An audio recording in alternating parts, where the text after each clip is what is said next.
భరణి గారు, శ్రీజ గారి మధ్యలో టాస్క్ అంటే ఇద్దరు 2 టీములుగా తయారైనాయి కదా! భరణి గారి team, Sreeja team.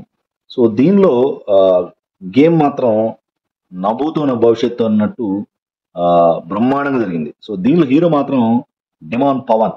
So, demon Pavan game superb.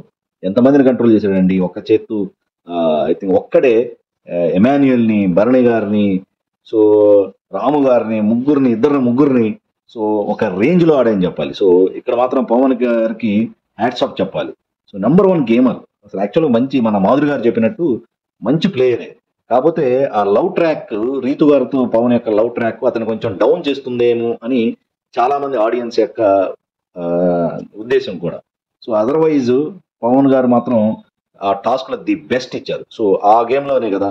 So, మనకి యాక్చువల్‌గా అది గేమ్ అబ్జర్వ్ చేస్తే భరణి గారే పవన్ గారిని తోసుకుంటూ వెళ్ళినట్టు అనిపిస్తుంది. ఇద్దరు పడ్డారు. సో, ఏది ఏమైనా సరే భరణి గారికి గాయాలు తగలటం అనేది కొంచెం అలా జరగకుండా ఉండాల్సింది.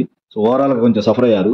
సో, దానిలో కొంచెం మనం మంచి అని ఏంటంటే తొందరగానే కోలుకొని అసలు అంతకుముందు రోజు అసలు చాలా గాయాలైనయి తిరిగి రారేమో అని అనుకున్నాము.